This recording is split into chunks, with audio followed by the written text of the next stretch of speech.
صلي على النبي وتبسم ده النبي تبسم وتبسم ده النبي تبسم اللهم صل عليه. أعوذ بالله من الشيطان الرجيم. بسم الله الرحمن الرحيم. الحمد لله الذي هدانا لهذا وما كنا لنهتدي لولا أن هدانا الله. لقد جاءت رسل ربنا بالحق ونودوا أن تلكم الجنة أورثتموها بما كنتم تعملون. أشهد أن لا إله إلا الله وحده لا شريك له وأشهد أن محمدا عبده ورسوله الذي لا نبي بعده. ما شاء الله كان وما لم يشاء لم يكن ولا حول ولا قوة إلا بالله. أما بعد. قال الله تعالى في كتابه الكريم وبقوله يهتدي المهتدون. أعوذ بالله السميع العليم من الشيطان الرجيم من همزه ونفخه ونفثه. يا أيها الذين آمنوا اتقوا الله حق تقاته ولا تموتن إلا وأنتم مسلمون. وقال في آية الأخرى وتزودوا فإن خير الزاد التقوى واتقون يا أولي الألباب. وقال أيضا في آية الأخرى اقترب للناس حسابهم وهم في غفلة معرضون ما يأتيهم من ذكر محدث من ربهم إلا استمعوه وهم يلعبون لاهية قلوبهم. وقال رسول الله صلى الله عليه وسلم وهو صادق الوعد الأمين بادروا بالأعمال الصالحات فستكون الفتن كقطع الليل المظلم يصبح رجل مؤمنا ويمسي كافرا ويمسي مؤمنا ويصبح كافرا يبيع دينه بعرض من الدنيا المتمسك يومئذ بدينه كالقابض على الجمر. الحديث كما قال. وقال أيضا في حديث الأخرى حينما سئل عن البلاد الذي أحسن لأصحابه أن يسكن فيه بعده فقال فعليكم بالشام فإن الملائكة باسطة أجنحتها عليها. الحديث كما قال صدق الله العظيم وصدق رسول الكريم ونحن على ذلك من الشاهدين. إلى حضرات الكرام أمير المجلس إلى هذا البرنامج Kang Bayu ya hafazakumullah wa ila اللجنة التنفيذ من تعمير مسجد هذا سلمان ITB وإلى Sivitas Akademika Salman ITB wa ilal hadirin wal hadirat al muslimin wal muslimat asy-syabab wal fatayat wa hayyakum bi tahiyatil Islam. Assalamualaikum warahmatullahi wabarakatuh. Puji dan syukur kita aturkan kehadirat Allah Subhanahu wa taala. Zat kausa prima bagi semua yang ada di alam semesta ini. Dialah zat Allah Subhanahu wa taala yang tidak sekutu baginya. Tidak ada sekutu baginya satupun. Dialah Allah Al-Aziz yang maha kuasa dan maha berhak untuk menata peradaban manusia. Allah lah yang berhak menata peradaban manusia. Dialah yang berhak menentukan siapa yang berkuasa dan siapa yang dikuasai. Dia pula Allah Subhanahu wa taala yang telah menciptakan waktu bagi kita sebagai ajal bagi apapun yang ada selain dirinya. Bagi Allah sangatlah mudah untuk mewujudkan apa yang menjadi kehendaknya. Cukup mengatakan kun, jadi fayakun, maka jadilah dia. Salawat dan salam semoga dilimpahkan pada uswah dan kedua kita Rasulullah Muhammad sallallahu alaihi wasallam. Nabi dan Rasul yang diutus ke tengah-tengah kita untuk menyempurnakan risalah para nabi dan rasul. Beliau menyatakan dalam salah satu hadisnya, masali wa masalil anbiya, perumpamaan aku dengan nabi-nabi yang lain, kama salil rajulin bana bunyanan, seperti seorang laki-laki yang membangun sebuah bangunan, sebuah istana. Fa ajmalahu wa asana, maka dia membaguskan bangunan tadi dan mempercantik serta memperindahnya. Faja'alan nas yatufuna haula, maka orang-orang berputar mengelilingi bangunan tadi. Ma ajmala hadzal bunyan, betapa indah bangunan ini. Illa tilkal labinah, kecuali satu lubang batu bata itu. Kenapa dikosongkan satu lubang batu bata ini? Kenapa tidak ditutup? Wa ana tilkal labinah, akulah satu lubang batu bata itu yang menutup kekosongan itu. Wa ana khatamtul anbiya wal mursalin, maka aku menutup para nabi dan rasul. Itu yang pertama. Yang kedua, Rasulullah SAW diutus ke tengah-tengah kita memberikan basyirah wa nadhira, Basirohnya kabar gembira bagi mereka yang beriman pada Allah dan Rasul, bi anna lahumul jannah, bahwasanya bagi mereka ada surga sebagai balasan akhir dari kehidupannya. Nadhirohnya bagi mereka yang ingkar kepada Allah adalah kehancuran. Ya, apapun, siapapun, apapun bentuknya, jika menentang Allah dia pasti hancur. Ya, Bapak Ibu yang dirahmati Allah, yang berikutnya kehadiran Rasulullah SAW juga menjadi isyarat kalau kiamat telah dekat. Beliau menyatakan dalam salah satu hadisnya, "Bu'itsu ana wasa'ah kahatain." Jarak diutusnya aku dengan kiamat seperti telunjuk dan jari tengah. Ini Rasulullah mengibaratkan begini, ini 14 abad yang lalu, 1400 tahun yang lalu. Antara beliau dengan kiamat seperti ini. Hari ini kita mau berkata apa? Antara kita dengan kiamat? Kalau saya melipat jari tengah saya, apa sekalian? Kalau jari tengah dilipat berarti tinggal apa Bapak Ibu? Tinggal telunjuk. Kalau sudah telunjuk artinya waspadalah, kiamat telah dekat. Barangkali kitalah generasi di mana tanda-tanda besar kiamat akan datang. Ya, banyak tanda-tanda Rasulullah sampaikan yang menunjukkan kiamat telah dekat. Bahkan ketika tanda-tanda itu saya kaji, justru bukan telah dekat dengan kiamat, kita berada di pintu gerbang kiamat. Jadi tidak lagi bicara dekat atau jauh, tapi kita bicara di pintu gerbang kiamat.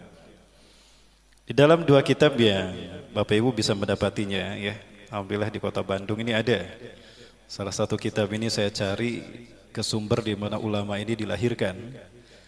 Saya cari di Madinah, saya cari di Mekah, nggak ketemu. Bahkan saya sebut namanya pun orang-orang merinding. Ternyata beliau ini ulama yang ditakuti oleh penguasa negeri Arab, Dr. Muhammad bin Abdurrahman Al-Arifi. Saya cari kitabnya di Madinah tidak ada, di Mekah tidak ada. Ternyata di blacklist, beliau nggak boleh ceramah dan nggak boleh beredar bukunya. Ada di Buah Batu sama di Astana Anyar. Berarti luar biasa nih Bandung ini. Jadi nggak usah susah mencari buku-buku. Baik. Nah di dalam buku itu, kitab itu, Nihayatul Alam, Misteri Akhir Dunia. Begitu pula dengan buku An-Nihayah fil Fitan wal Manahim, kitab yang disusun oleh Imam Al-Hafiz Ibnu Katsir rahimahullah. Dinukilkan dua hadis ini. Rasulullah SAW bersabda, "Baina yaday sa'ah, di pintu gerbang kiamat, sinina khadi'atan, akan muncul tahun-tahun penuh dengan tipu daya dan tipu muslihat." Ini ciri kalau pintu gerbang kiamat sudah dibuka dan kita berada di tengah-tengahnya, apabila waktu dalam skala tahun itu penuh dengan tipu daya dan tipu muslihat. Indikatornya ada 3 kata Rasulullah. Yang pertama, yukadzabu fiha as-shadiq, didustakannya orang-orang yang jujur, orang yang berkata benar dibohongi, bahkan dizolimi, ya, dikebiri hak-haknya. Sudah terjadi belum? Sudah terjadi Bu? Sudah. Kang, sudah terjadi belum Kang? Sudah. Contohnya jelas sekali bagi kita. Bagi kita PKI ini kan ancaman bagi keutuhan NKRI. Ideologi sesat dan zolim, kejam, fakta-fakta berdarah dalam sejarah lahirnya bangsa ini. PKI menebar teror, dan yang menjadi ancaman adalah para ulama. Ya, yang diancam, maksudnya yang diancam oleh mereka para ulama, kaum muslimin, karena cuma umat Islam yang tahu kalau mereka ini berbahaya. Ya. Jika ada ulama mengingatkan pemerintah, mengingatkan bangsa ini akan bangkitnya kembali PKI yang berbahaya, kira-kira dia pengkhianat bangsa apa pahlawan bangsa? Harusnya dia pengkhianat kan? Ulama yang mengingatkan kepada pemerintah kalau PKI akan bangkit lagi. Dan itu faktanya sudah ada. Dia berjasa tidak sama negara? Harusnya berjasa, faktanya sudah ada. Tapi apa yang terjadi? Bukan PKI-nya yang diusut, malah ulama ini yang ditangkap dan dipenjara. Maka jika ulama-ulama yang lurus, ulama-ulama yang Quran Sunnah, yang cinta tanah air ini malah dibohongi, dituduh anti NKRI, dituduh intoleran, dituduh anti Bhinneka Tunggal Ika, maka para pembohonglah yang akan dibenarkan. Itu yang kedua. Wa yusaddaqu fihal kadzib, dibenarkannya para pendusta, para pembual, ya, itu dibenarkan dan diikuti, aman mereka. Saya pernah diundang ceramah di sebuah lapas.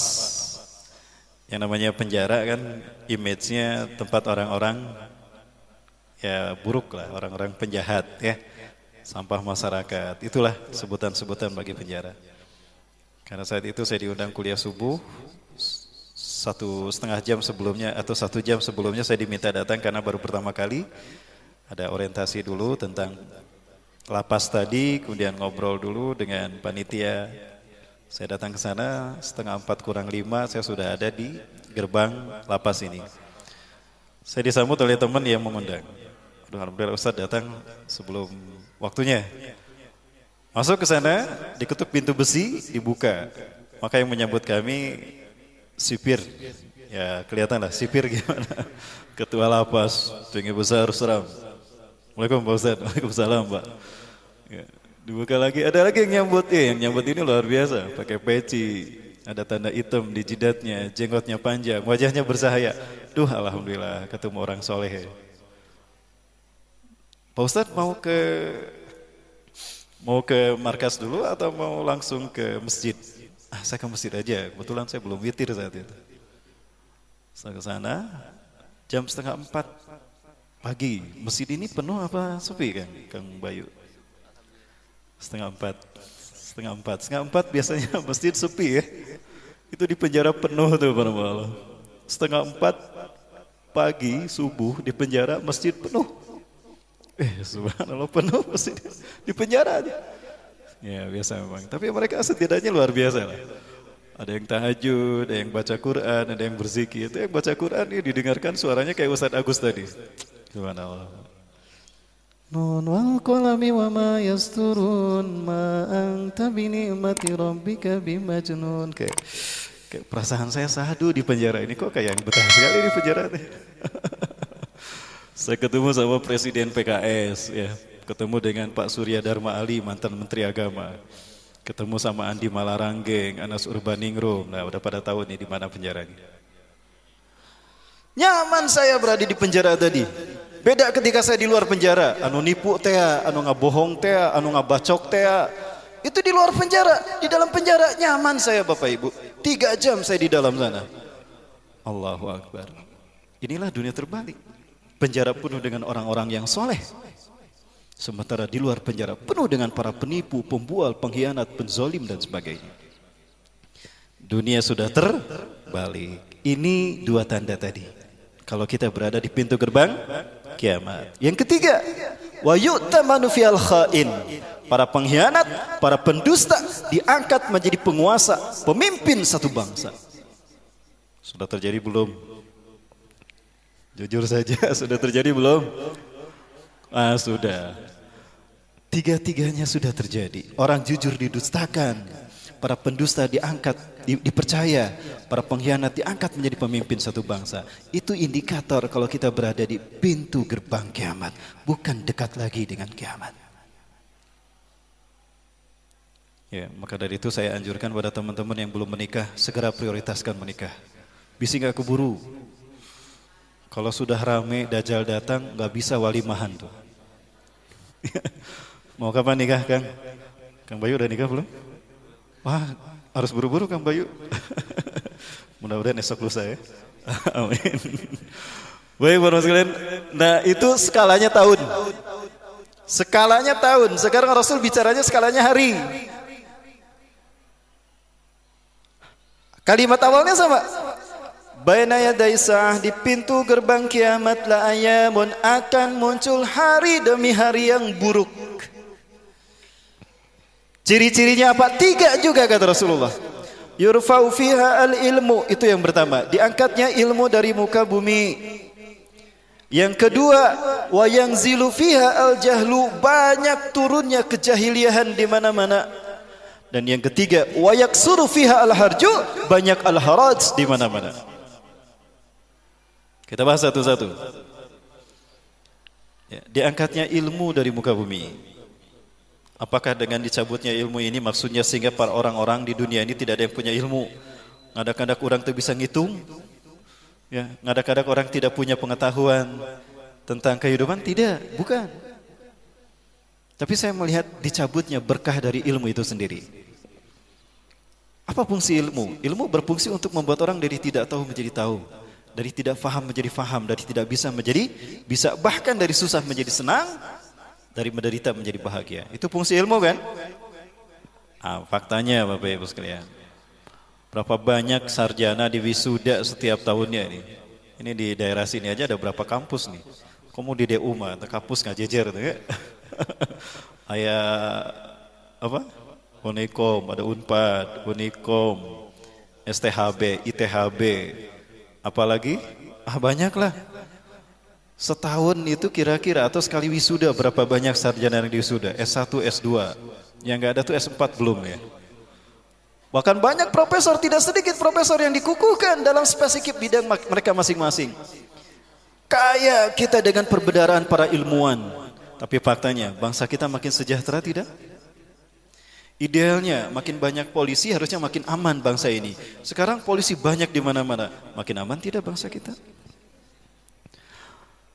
Ini mungkin isyarat Allah mencabut ilmu dari muka bumi.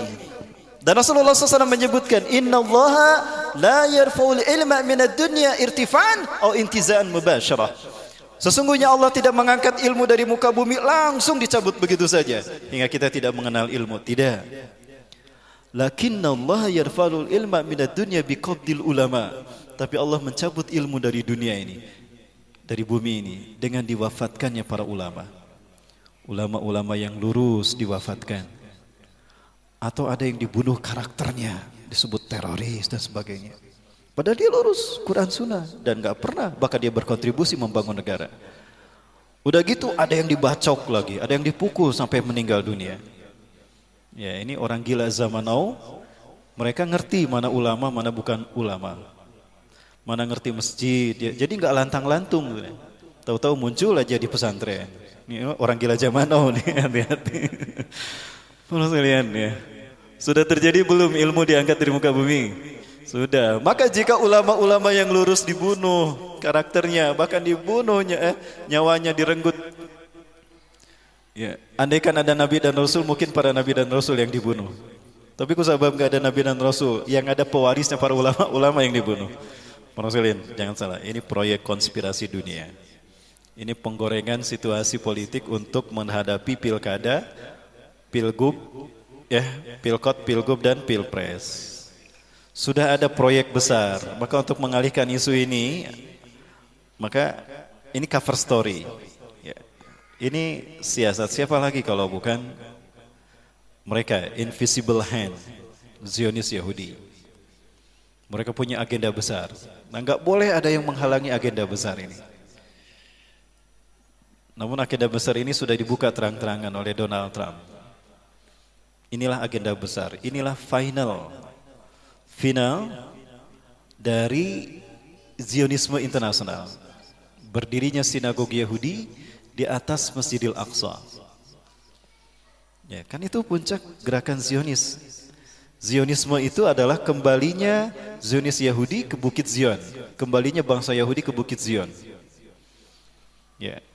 Kenapa harus ke Bukit Zion? Karena the God who's waited, Tuhan yang mereka tunggu-tunggu akan segera turun di Bukit Zion. Karena milenium ketiga ini harusnya singgasana Tuhan berdiri bagi mereka di tanah Syam, Palestina. Tapi sampai sekarang sudah 300 terowongan dibuat, gempa sudah diuji cobakan, kok nggak hancur-hancur tuh Masjidil Aqsa? Mereka tidak tahu ke Masjidil Aqsa ini dihalangi, dijaga oleh para malaikat. Nah, ini endingnya. Nah, agar dunia tidak konsen ke sana, bikin rame dengan urusan rumah tangga negara masing-masing. Ya, kasus pelecehan Al-Quran lah, penistaan Islam lah, penistaan ulama lah. Sekarang apa lagi? Pembunuhan para ulama. Ya, baik Bapak Ibu yang dirahmati Allah. Itu yang pertama. Yang kedua, ini prolognya lama sekali ini. Kita baru bahas judul ya. Sampai jam berapa nggak baik? Setengah 11. Penjelasan saya, suara saya terdengar Bapak Ibu? Jelas ya? Jelas kan? Kalau wajah saya nggak jelas nggak apa-apa. Baik. Yang kedua, ketika ulama-ulama yang lurus ditangkap, dibunuh, ya hilang dari muka bumi, maka ulama-ulama yang ada yang kayak gimana? Ulama-ulama su' yahduna bi ghairi hadi wastanuna bi ghairi sunnati. Nah, itu ulama yang muncul. Mereka memberikan petunjuk bukan dengan petunjukku, dan memberikan sunnah bukan dengan sunnahku. Sudah banyak kan ulama model kayak gini. Ulama-ulama yang selebritis, ya, yang ceramahnya itu gimana stasiun TV, tolong bahas ini. Maka yang hadir ya kayak gitu. Ya, justru bukan mendekatkan kita kepada Allah, menjauhkan kita dari Allah. Ya, memberikan konsep Islam menurut cara pandang mereka. Maka jauhlah umat Islam dari Islamnya sesungguhnya. Akibatnya apa? Mereka tidak bisa mencerna bagaimana situasi ini dengan kacamata Quran dan Sunnah. Bapak Ibu dan Bapak Allah, baik. Sekarang kita yang kedua itu tadi ya. Bedakan antara ulama yang lurus dengan ulama yang miring. Kalau ulama yang lurus contohnya siapa? Saya. Amin. Kalau yang tidak lurus contohnya? Kalau zaman Rasul ada Abu Jahal, ada Abu Lahab. Kalau zaman sekarang ada Abu Janda. Nah, itulah contohnya ya. Baik, Bapak Ibu sekalian, yang ketiga, wayak surufiha al-harju. Ketika ilmu diangkat, kejahilian muncul di mana-mana. Maka yang ketiga, al-haraj di mana-mana. Para sahabat bertanya, "Wa ma huwal harju ya Rasulullah?" Apakah al-haraj itu ya Rasulullah? Al-harju huwa al-qatslu al-qatslu. Al-haraj adalah pembantaian. Negeri Islam mana yang belum dibantai? Suriah? Sudah? Palestina, Irak, Afghanistan, Mesir, Yaman, sudah. Berarti 3 indikator kita berada di pintu gerbang kiamat sudah terjadi, dan itu dalam skala hari. Ya, paradigmanya hari, bukan lagi tahun. Allahu Akbar. Indonesia sudah belum?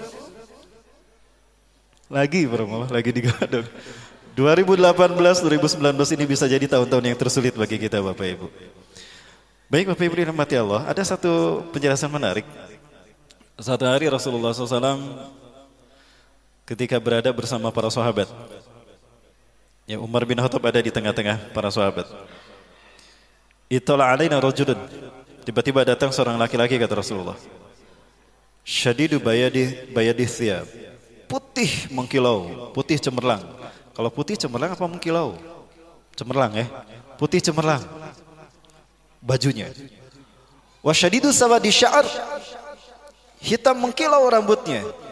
Sampai para sahabat ada yang bilang, "Kita rambut ini hitam mengkilau tadi. Kayaknya bukan pakai sampo jing deh. Atau head and shoulder." Enggak, kayaknya mau bukan. Sigana mau pakai urang aring. Wasyadidu bayadis, ya, putih cemerlang pakaiannya. Ini dipakai apa di bajunya, dicucinya? Laundrynya laundry mana? Ini hebat gini. Tiba-tiba duduk di hadapan Rasulullah, menyentuhkan kedua lututnya kepada kedua lutut Rasulullah SAW. Wa yadau yadahi ala fahzai Nabi SAW. Beliau meletakkan kedua telapak tangannya di atas paha Rasulullah SAW. Wa huwa yaqul, kemudian dia berkata, "Ya Rasulullah, akhbirni anil iman." Wahai Rasulullah, ceritakan padaku apa itu iman. Nah, dijawab dengan rukun iman oleh Rasulullah. Antumina billah wa bi malaikatihi wa bi kutubihi wa bi rusulihi wa bil yaumil akhiri wa bi qadrihi khairi wa syarri. Dijawab rukun iman yang 6. Sodakta, benarlah engkau. Wis, Umar kaget. Ha itu engkau nanya tapi enggak bener kan? Tes ya maka Rasulullah. Nanya lagi tentang Islam, beritakan kepadaku apa itu Islam. Diceritakan juga sama. Anta syahada la ilaha illallah wa anna Muhammadar Rasulullah wa tuqimu sholata wa tasuma Ramadan wa tutiyaz zakata wa tahujjal bait man istata'ta ilaihi sabila. Idza istata'ta ilaihi sabila. Sodakta, benarlah engkau. Ya, makin kaget para sahabat. Ajibna lahu. Heran kami kepada dia. Yas'aluhu wa yusaddiqu. Dia bertanya dan membenarkannya. Yang ketiga, apa itu ihsan? Dijawab ihsan itu anta budallah ka'annaka tara fa in lam takun tara fa innahu yarak. Engkau beribadah kepada Allah seolah Allah melihat engkau, tapi jika engkau tidak melihat Allah, yakini Allah melihatmu. Nah, yang keempat, dia bertanya, mata taqumus sa'ah? Kapan kiamat terjadi? Di situ Rasulullah tersenyum. Mal mas'ulu bi alama minasail. Yang ditanya tidak lebih tahu dari yang bertanya. Kita sama-sama nggak tahu, Mas Bro. Ya. Akhbirni an asratiha, beritahukan kepadaku tanda-tandanya. Rasulullah SAW menyebut tanda-tandanya karena beliau berada di Mekah, maka tanda-tanda yang ada di Mekah yang beliau ceritakan. Apa yang beliau sampaikan?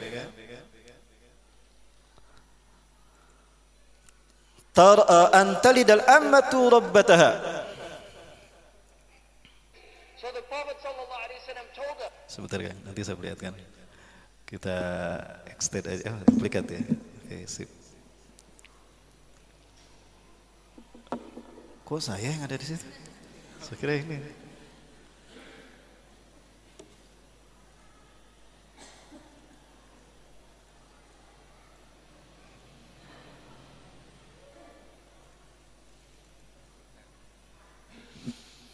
Rasulullah menjawab, Angtalidal ammatu rabbata. Tanda pertama kiamat telah dekat kepada kalian adalah seorang budak melahirkan majikannya. Sudah terjadi belum? Ada yang menakwilkan hadis ini, anak memperlakukan ibu sebagai pembantu di rumahnya. Sudah Bu ya? Mana ini bajunya kok belum diistrika? Istrika dulu. Ya. Masya Allah. Itu anak memperlakukan ibu seperti pembantu. Ada juga ulama yang menakwilkan, tapi ini ulama khalafi ya. Kalau yang tadi ulama salafi, sekarang ulama khalafi. Salafi itu artinya terdahulu. Sekarang yang khalafi itu yang belakangan. Ulama yang kontemporer. Mereka menakwilkan yaitu adanya seorang pembantu yang dinodai oleh majikannya sehingga lahirlah anak majikannya.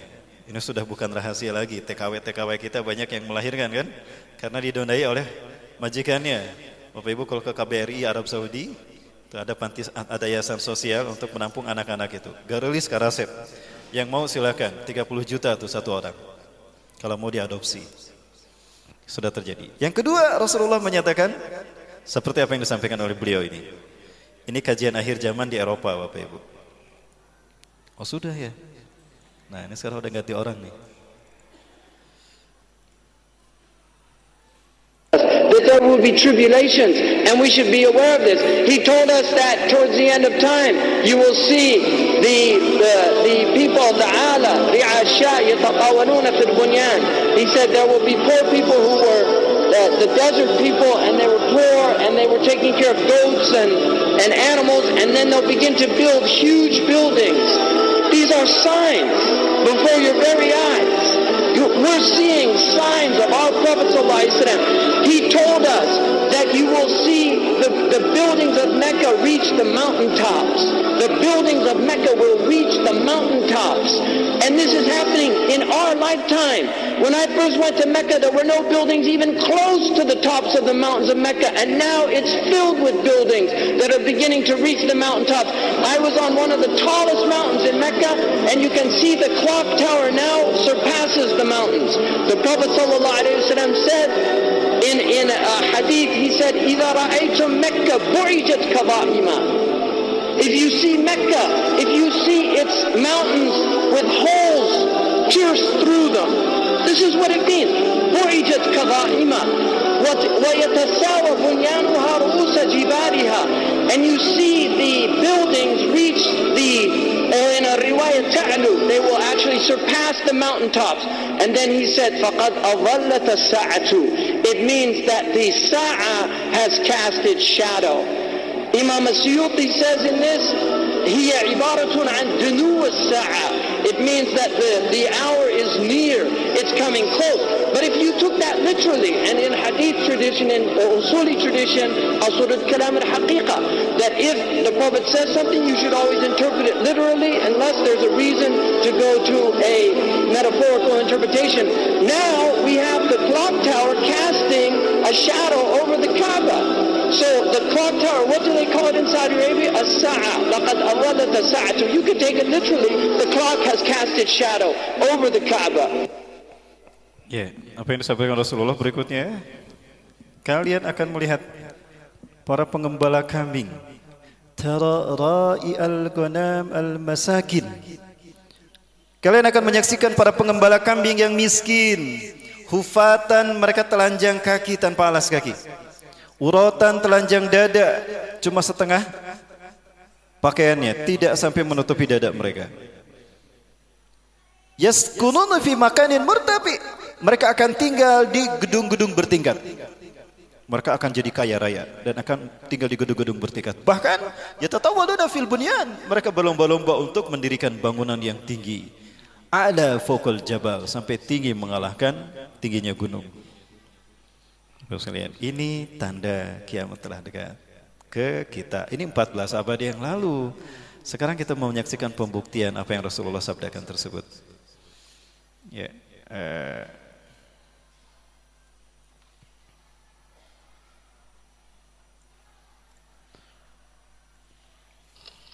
ini Mekah di zaman Nabi Ibrahim. Tidak ada satu lembar rumput pun, tidak ada satu ekor semut pun, dan tidak ada satu sumber air pun. Ibu-ibu mau tinggal di sini, Bu? Gratis, Bu. Ini Mekah, Bu. Kang, mau berapa hektar silakan. Mau, Bu? Mau nggak, Bu? Siti Hajar mau loh, Bu. Karena tahu nanti mahal di sini harganya. Ya, Siti Hajar luar biasa. Ditinggalkan dengan Nabi Ismail di sini. Awalnya Nabi Ismail pun tidak, Nabi Ibrahim juga tidak tega. Ketika Nabi Ibrahim sudah bikin tenda, ya, menempatkan mereka di tempat yang indah, yang nyaman lah. Ya, ini apa yang ini saya juga tahu ya. Yang mana aja lah. Ini Ka'bah nih. Maka saat itu pergilah Nabi Ibrahim, ditarik bajunya oleh Siti Hajar. Ini anta dahib ya Ibrahim. Kemana kau akan pergi hai Ibrahim? Wa tatsrukuna huna, kau tinggalkan kami di sini. Uzurhi walana, lihat sekitar kita. Gak ada kehidupan sama sekali. Tega engkau meninggalkan kami di sini Ibrahim. Karena ini perintah Allah, Nabi Ibrahim tidak bisa menjawab, hanya jangan menteteskan air mata. Berpaling lagi, bertolak lagi, tarik lagi bajunya. Ajib soali ya Ibrahim, jawab pertanyaanku. Kenapa engkau tinggalkan kamu di sini? Kami di sini, mau pergi kemana? Tidak bisa menjawab karena perintah Allah. Dan secara manusia juga tidak tega meninggalkan anak dan istrinya. Apalagi Nabi Ismail masih merah saat itu.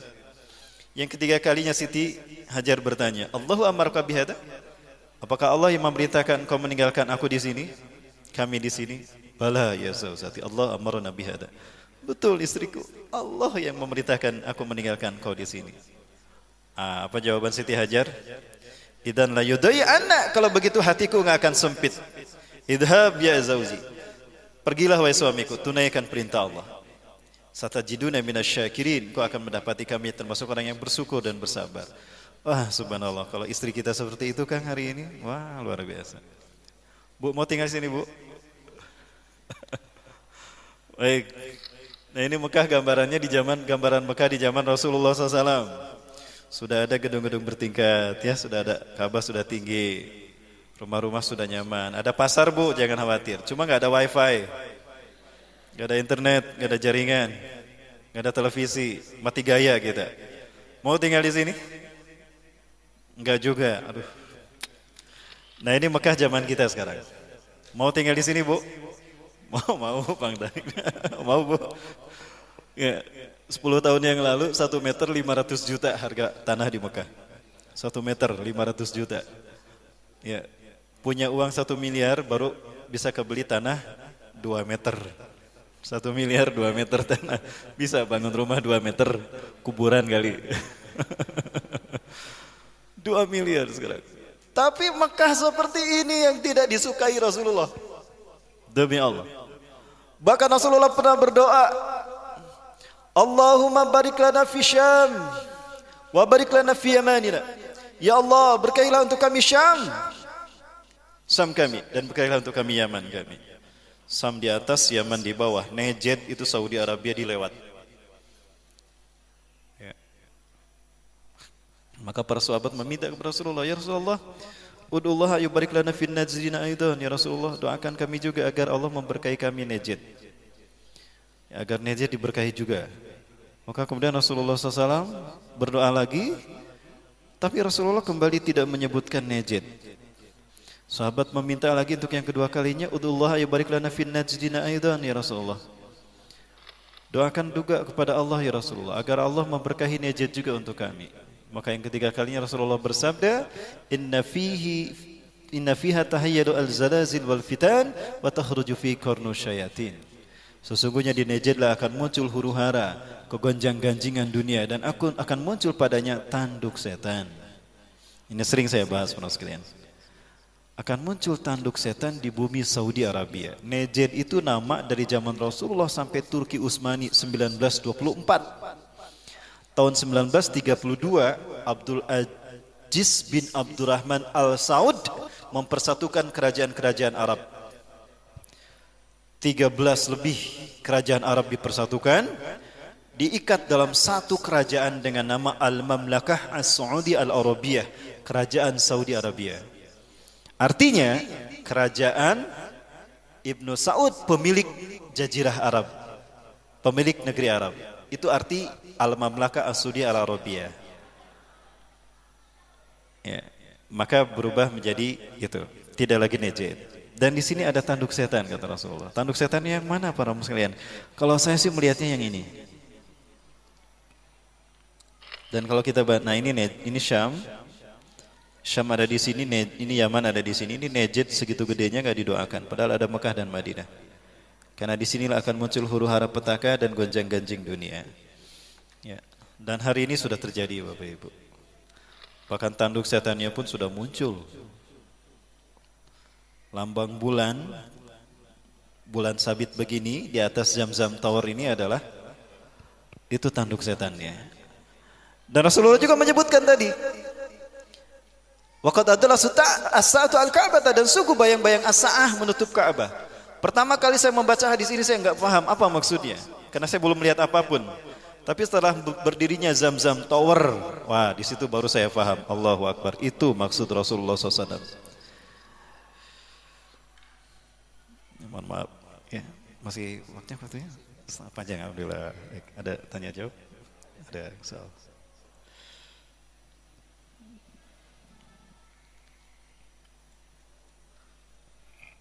Kok nggak muncul ya?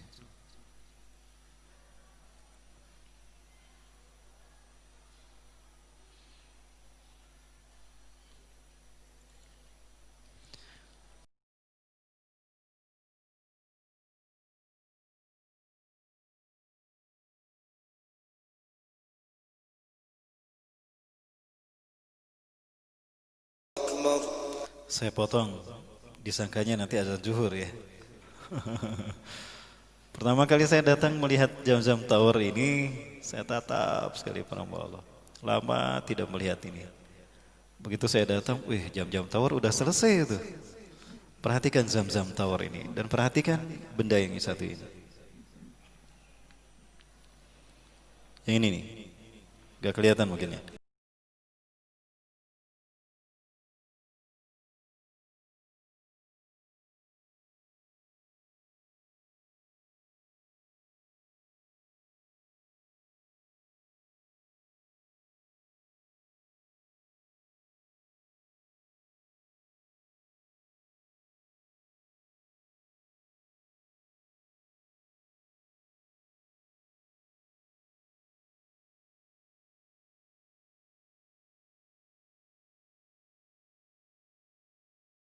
Mekah sekitarnya menyebut ini adalah as-sa'ah. As-sa'ah itu artinya jam, waktu. Apa kata Rasulullah tadi? Tanda kiamat akan datang pada kalian apabila bayang-bayang as-sa'ah menutup Ka'bah. Waktu Rasul mengucapkan ini, as-sa'ahnya ada tidak? Tidak ada. Itu yang membuat saya bingung. Sementara saat itu saya memahami as-sa'ah itu adalah kiamat. Tadi dibacakan ayatnya. Bukan ayat Al-Anbiya ya.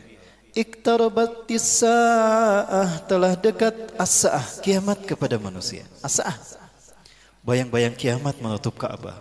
Saya nggak paham saat itu. Tapi begitu berdiri ini Zamzam Tower dan ada jamnya, orang Arab menyebutnya as-sa'ah. Oh ini dia. Ya, antara bulan-bulan ini nih, matahari ada pas pada posisi kalau dia menyoroti as-sa'ah, menghalangi lurus antara Ka'bah, Zamzam Tower dan matahari, maka penambah akan melihat. As-sa'ah ini bayangannya menutup Ka'bah. Habis sholat asar saya tidak, ya balik dulu, udah gitu balik lagi ke Masjidil Haram. Saya duduk sampai jam 5. Allahu Akbar, bayang-bayang as-sa'ah betul-betul menutup Ka'bah. Ini hadis Rasulullah SAW. terjadi, Bapak Ibu sekalian. أشهد أن محمد رسول الله. Sebentar Bapak Ibu, gambar yang tadi. Nah, ini Asa'ah. Asa'ah ini jam tadi, dan ini Ka'bah.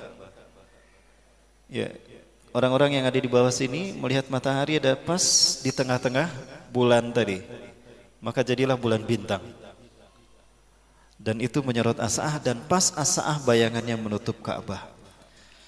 Kemarin ada yang pulang umroh di film tuh, Ustadz ini bayangan Asa'ah menutup Ka'bah, nyaris Ka'bah tidak tersentuh oleh sinar matahari. Merinding Bapak Ibu, kiamat sudah dekat perambal. Allahu Akbar. Bahkan yang Rasulullah sebutkan juga, tanduk setan ada di sana, itu tanduk setan ini.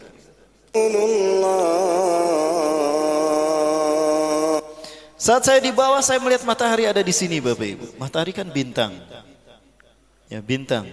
Ini jadi bulan bintang. Apakah bulan bintang simbol Islam? Tidak, bukan. Islam tidak menyembah dewa bulan dan dewa matahari, tidak. Sudah jelas Allah mengatakan pada itu kalau bulan dan matahari adalah tanda kekuasaan Allah. Wa min ayatihi al-lailu wan-naharu wasyamsu wal-qamar. Sebagian dari tanda kekuasaan Allah adalah siang, malam, matahari dan bulan.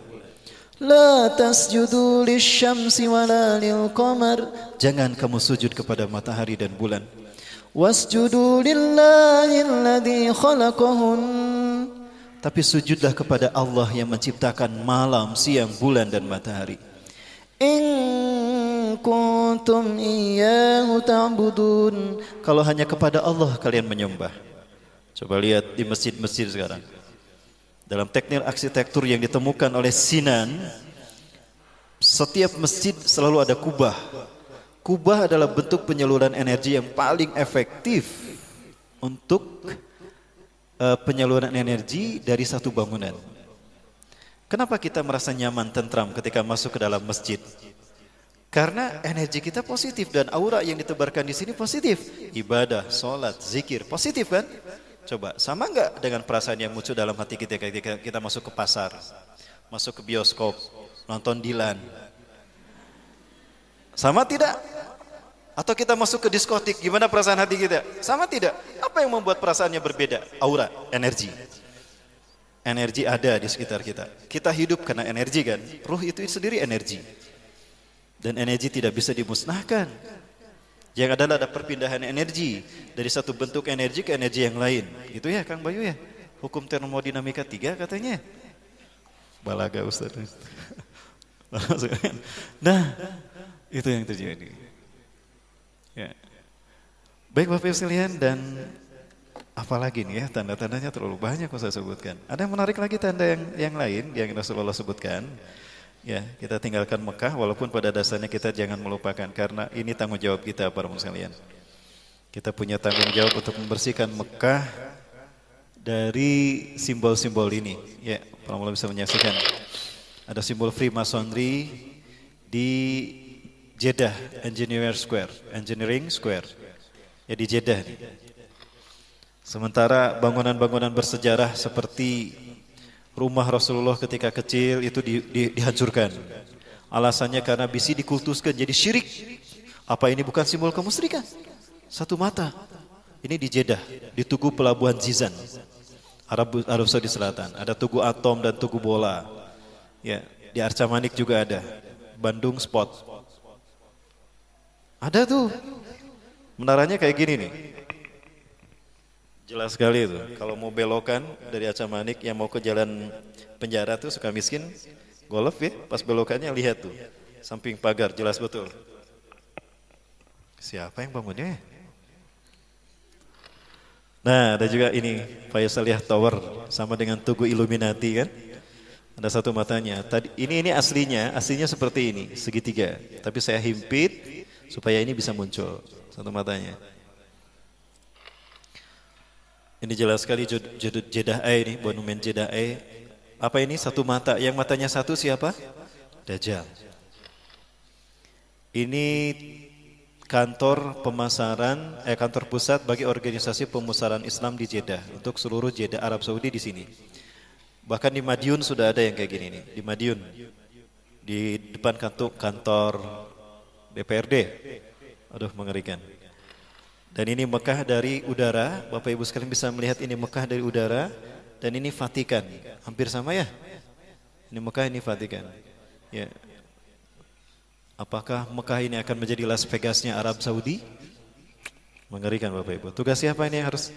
Tugas kita umat Islam, bahkan Indonesia yang salah. Baik Bapak Ibu yang dirahmati Allah, ada hal lain yang tidak boleh kita lupakan. Oh iya, ini pernah saya perlihatkan ini. Ini masjid apa ini? Masjid apa? Al-Irsyad ya. Pernah sholat di sini Bu? Saya menyesal sholat di masjid ini. Kenapa menyesal? Coba Bapak Ibu lihat bagian dalamnya. Ini kalau dari depan seperti ini, bagus ya, Ka'bah, ada artistik lafaz la ilaha illallah Muhammad Rasulullah. Bapak Ibu perhatikan, ini bagian depan. Ya, ini arah kiblat. Ini ada bola di atas kolam, ada tulisan lafaz Allah. Dan ini arah datangnya cahaya. Ada sesuatu yang ngeh bagi kita?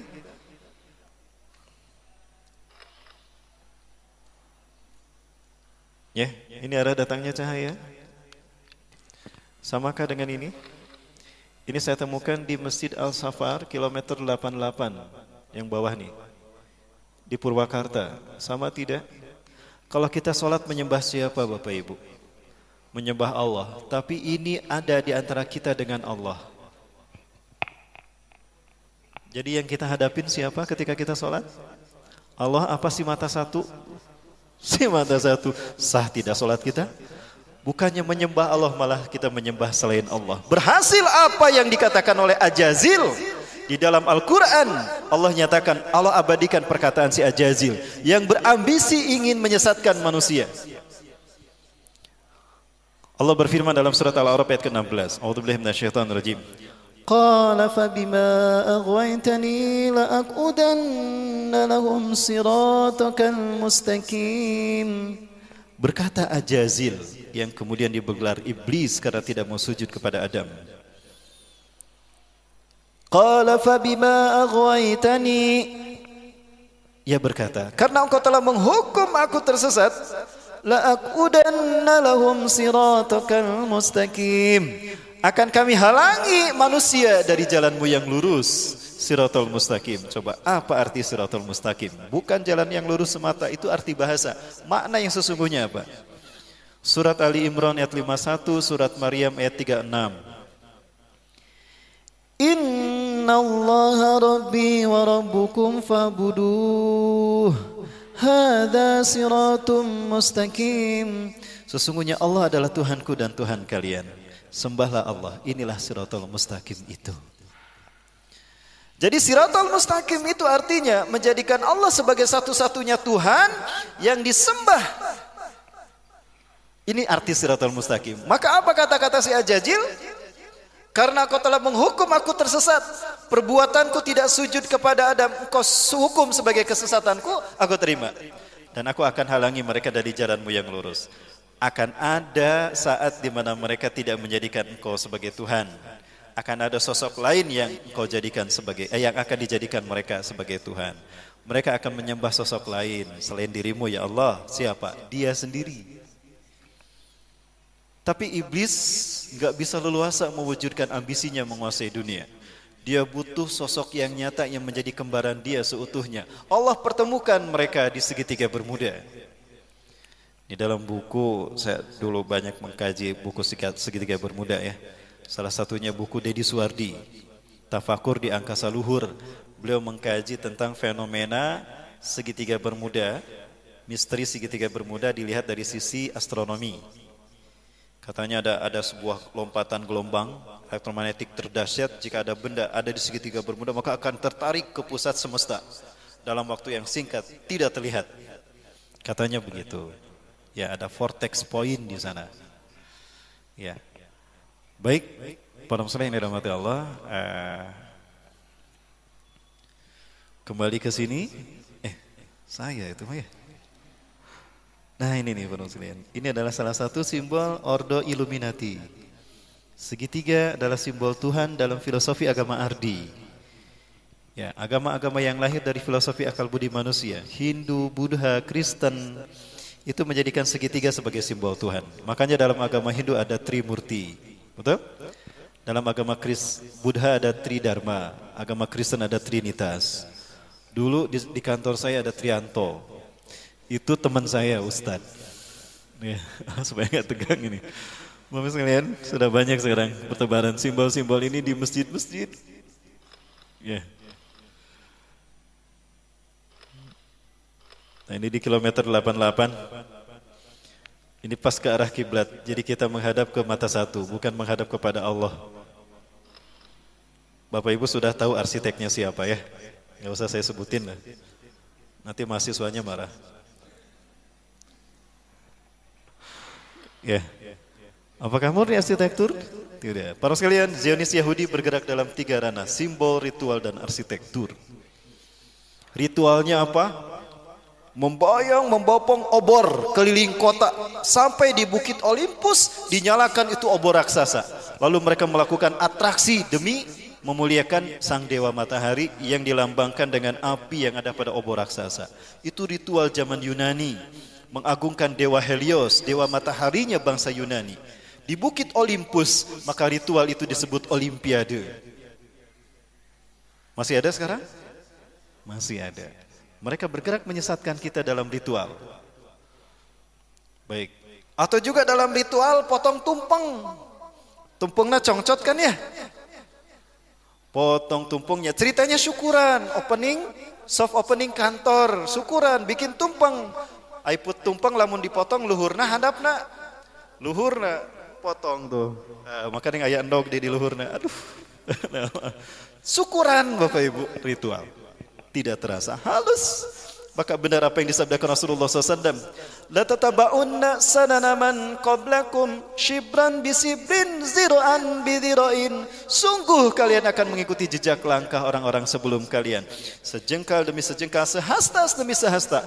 Hatta lau dakhalu fi juhri dabbin lau dakhalu juhra dabbin lataba'tumuhum. Sampai pun mereka masuk ke lubang biawak, kalian ikut juga. Cerdasnya Rasulullah SAW mengibaratkan lubang biawak, bukan lubang ular, bukan lubang buaya. Dan Rasulullah sudah tahu lubang buaya mah bagi para jenderal yang dibunuh PKI itu. Ya, nanti ulama-ulama, 7 ulama yang akan membaiat Imam Mahdi kade ini. Saya peringatkan pada 7 ulama yang akan membaiat Imam Mahdi, bisa ditewak ku PKI, kayak dimasukkan lagi ke lubang buaya. Lubang buayanya di mana ya nama? Bukan di Jakarta, tapi di Jawa Barat. Karena ulama yang dibunuh di Jawa Barat. Baik Bapak Ibu sekalian, jadi kadi itu kadi stres, aduh ya Allah, puntennya. Saya stres galau malah kehidupan akhir zaman. Baik, apa tadi yang saya sampaikan? Nah ini alhamdulillah patung Dajjal ini sudah tidak ada ya para sekalian. Dajjal akan datang kata Rasulullah, membawa sesuatu mirip air di tangan kanannya dan api di tangan kirinya. Ari ieu sami ya. Dari mana ilhamnya ini? Ya, ada mahasiswa arsitek di sini. Ya hati-hati para sekalian. Negara kita sudah dibagi-bagi oleh mereka. Inilah nasib Indonesia sekarang. Selamat datang di Indonesia akhir zaman. Ya, kita akan menjadi budak di negeri kita sendiri. Baik Bapak Ibu dan Bapak Allah, ada satu hal lain yang ingin saya sampaikan. Punten kesana kemari. Saya ingin membahas apa yang dikemukakan oleh Donald Trump. Ini mohon maaf pada rekan-rekan yang sudah menyaksikan ini ya, karena di sini belum. Presiden, apa hikmah yang ada di balik pernyataan Donald Trump? That it is time to officially recognize Jerusalem as the capital of Israel. While previous presidents have made this a major campaign promise, they failed to deliver. Today, I am delivering. I've judged this course of action to be in the best interests of the United States of America and the pursuit of peace between Israel and the Palestinians. Tahun 1947 PBB memutuskan membagi 2 Palestina, 56% bagi Israel 44% bagi Palestina. Maka Palestina yang tadinya mayoritas dikuasai kaum muslimin berubah menjadi dikuasai Israel, Bapak Ibu.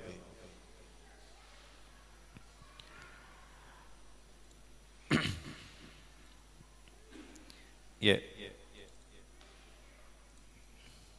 Nah, ini Palestina di tahun 1946, yang warna hijau ini kaum muslimin, yang warna putih ini adalah Israel, Yahudi. Tidak lebih dari 8,5%. Maka 1 tahun setelah PBB menyatakan kalau Palestina dibagi dua untuk Israel dan kaum muslimin, maka warna putih ini Israel. Setiap bulannya 1.000 sampai 5.000 orang Yahudi diungsikan setiap bulan ke Palestina. Terjadilah okupasi, perampasan wilayah. Kaum muslimin yang mempertahankan rumahnya dibantai, disiksa. Habislah para sekalian. Ya, dan hari ini bisa kita lihat Israel menguasai Palestina. Dari 12 provinsi di tanah Palestina, tinggal 1 provinsi yang belum dikuasai mereka, Gaza. Begini nasib Indonesia jika Cina dibiarkan. Ini nasib umat Islam Indonesia jika Cina dibiarkan. Dan sekarang 70% tanah di Indonesia milik Cina. Cuma 30% tanah di Indonesia milik orang Indonesia sendiri, pribumi. Saya ingat kepada hadis Rasulullah SAW, La taqumu sa'atu hatta tuqatila qauman.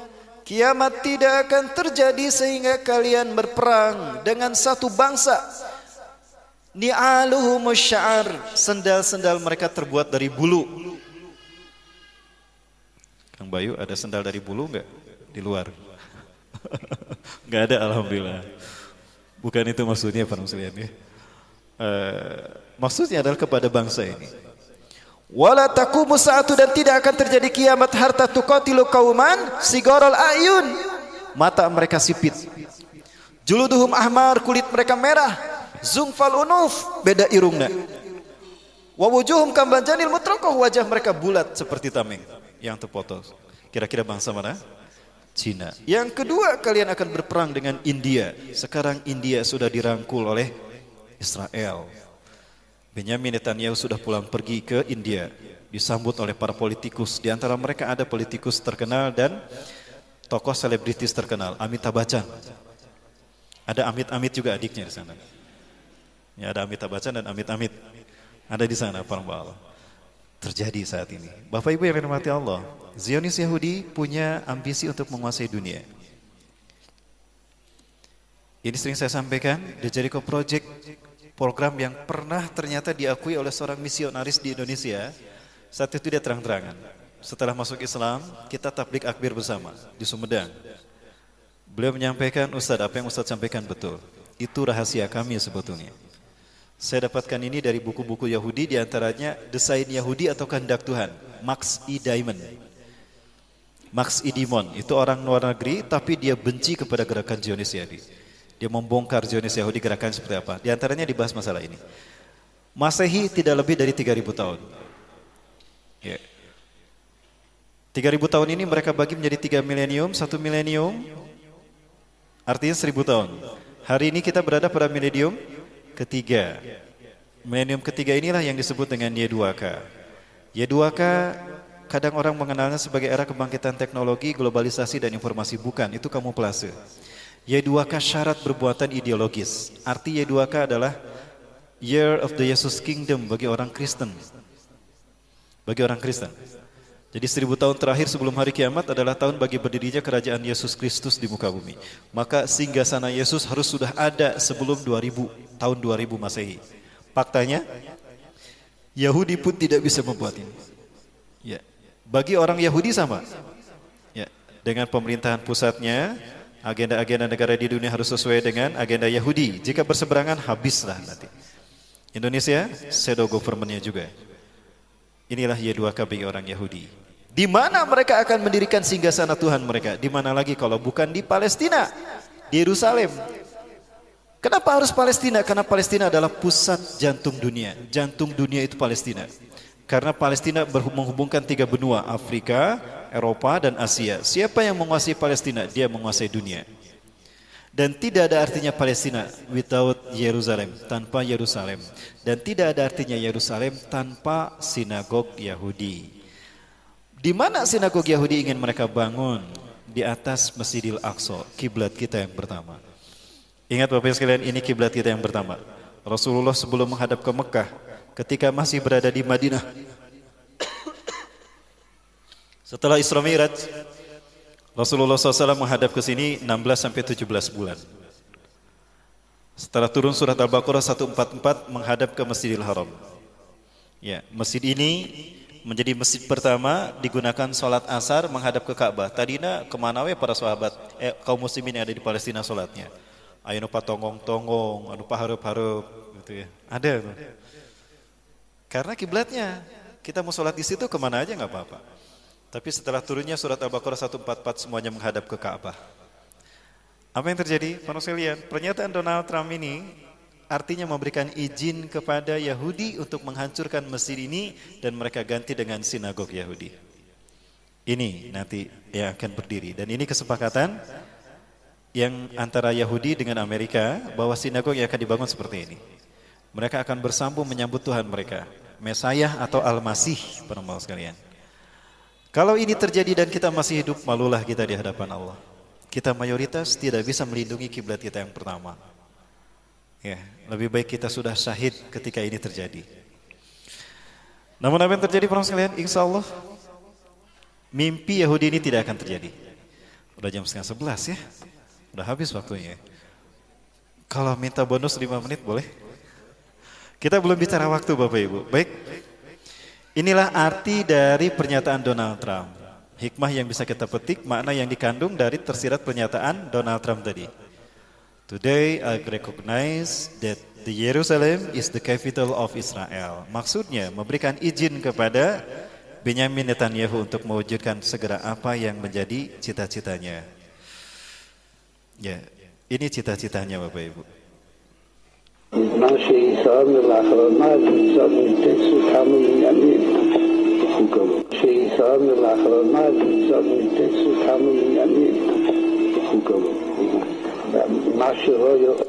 Sudah banyak kemajuan yang kamu lakukan Benyamin Netanyahu, maka kamu saya pilih lagi, kami pilih lagi jadi Perdana Menteri Israel. Padahal dulu sudah menjadi PM Israel dua periode. Ya, setelah itu diganti oleh Ehud Barak dari Partai Buruh, diganti oleh Ehud Olmert, ya oleh Ariel Sharon, lalu diganti oleh Ehud Olmert, kemudian diganti lagi oleh dia. Di antara Perdana Menteri Israel yang progresnya bagus untuk mendirikan singgasana Yahudi, singgasana Tuhan ini Benyamin Netanyahu. Dia bertemu dengan pimpinan Rabi Yahudi Zionis Ashkenazim. Dia berkata banyak kemajuan yang sudah kau raih, tapi ada satu ya yang belum berubah. Mesayah belum juga datang. Ya, kenapa? Itu kan kata-katanya.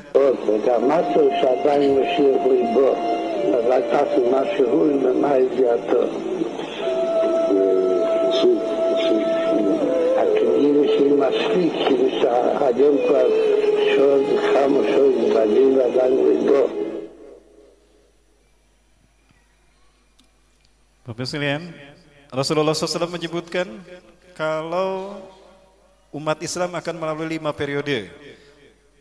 Kenabian, Khilafah Alaminah Junubuah, Mulkan Adhan, Mulkan Jabariyah, Khilafah Alaminah Junubuah. Yang kelima. Hari ini kita berada di fase yang keempat. Fase yang keempat adalah fase Mulkan Jabarian. Fase di mana Barat memimpin dunia. Umat Islam memimpin dunia di 3 fase sejak Rasulullah SAW memimpin dunia. Masa Nubuah 23 tahun, masa Khilafah Alaminah Junubuah Khulafaur Rasyidin 30 tahun, dan masa Mulkan Adhan 1262 tahun. Total umat Islam menguasai dunia 1314 tahun. Sampai berakhirnya Turki Utsmani di 1924. Hari ini kita berada di fase yang keempat, fase Mulkan Jabariyah, di mana Barat memimpin dunia. Berapa lama fase ini akan berlangsung? Rasulullah sepertinya membatasi hanya 100 tahun. Kenapa? Karena setelah itu akan muncul fase Khilafah ala Minhajin Nubuwah. Ya, fase di mana umat Islam akan memimpin dunia.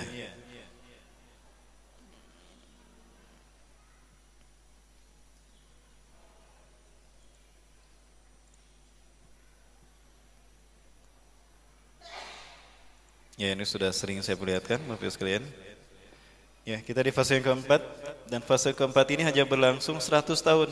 Kenapa? Karena Rasulullah menyatakan dalam satu hadisnya dari Abu Hurairah radhiyallahu an, hadis riwayat Imam Abu Daud, Rasulullah bersabda, "Innallaha yab'atsu min hadhil ummah ala ra'si kulli mi'ati sanah mayujadidu dinaha."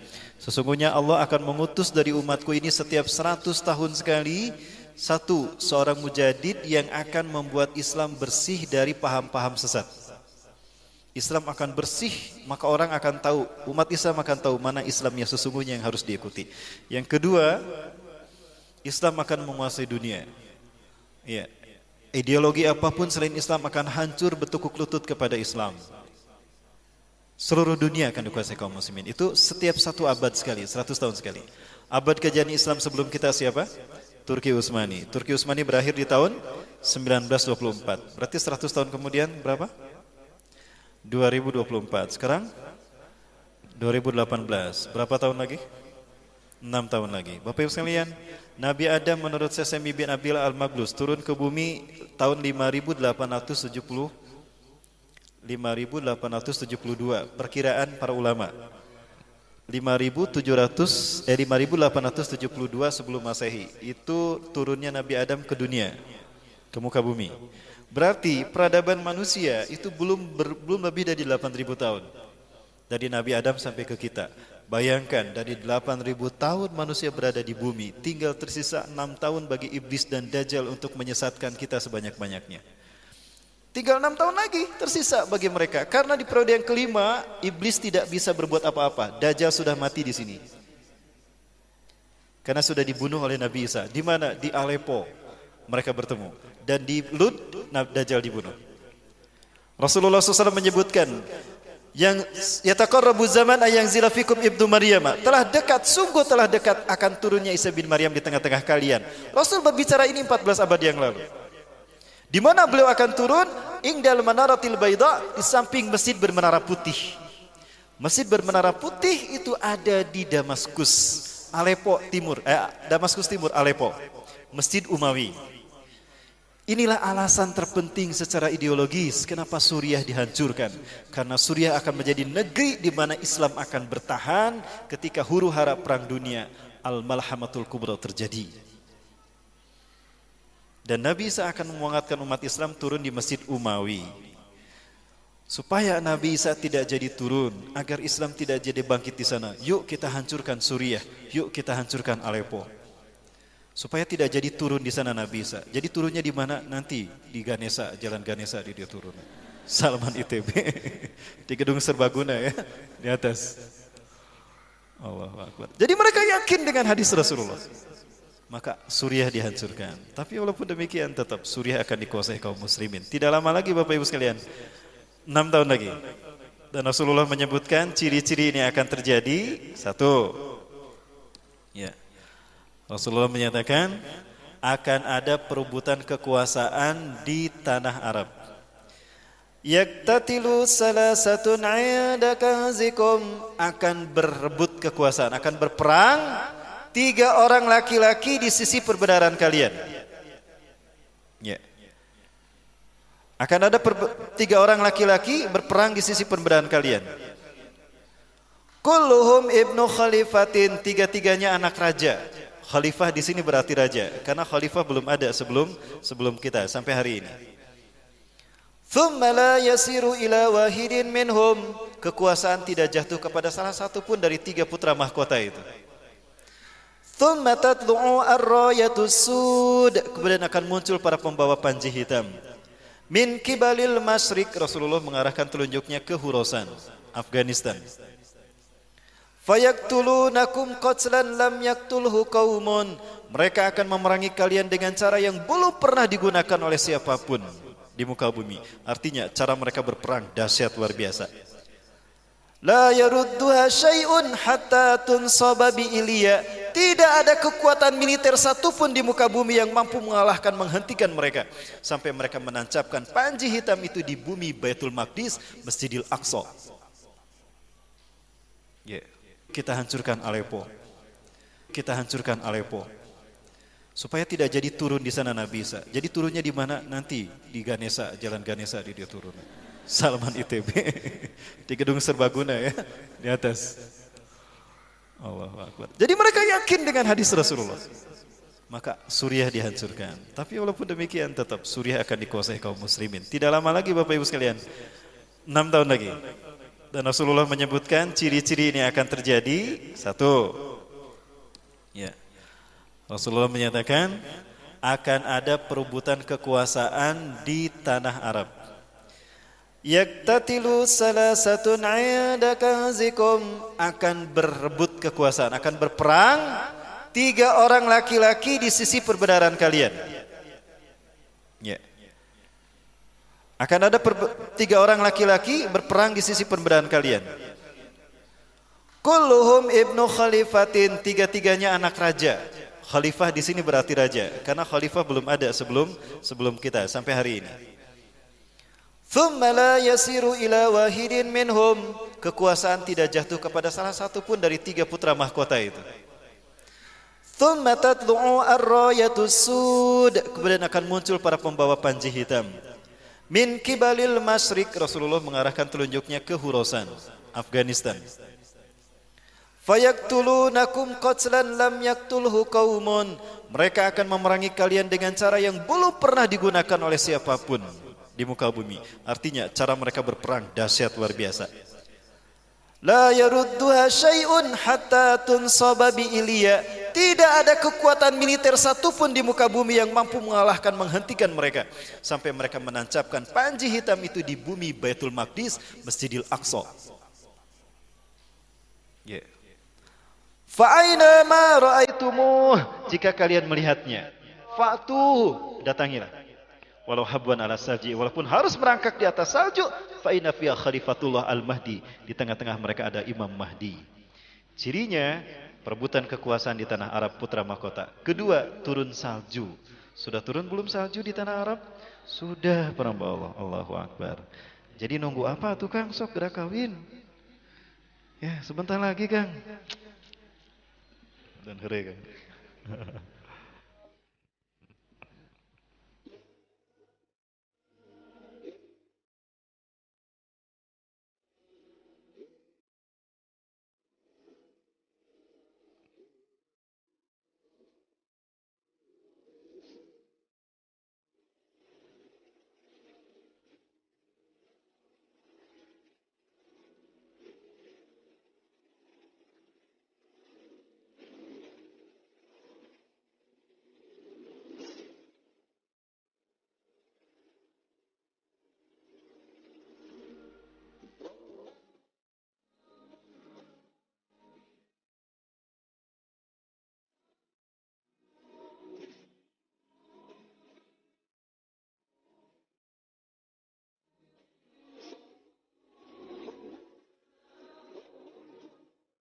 Kabar gembira dari Rasulullah ya bahwa kita akan zohir kembali nanti di fase yang kelima. Hanya sebelum zohirnya Islam ini akan ada masa sulit, ya yang 6. Dari 6 tahun ini ada 3 tahun tersulit kata Rasulullah. Ya, akan ada 3 tahun tersulit, dan mana ini akan terjadi membuat Dajjal muncul. Di saat-saat itulah kita akan menyaksikan cuaca yang aneh, situasi yang aneh di muka bumi. Ya, akan ada perubahan iklim, perubahan cuaca penambah Allah.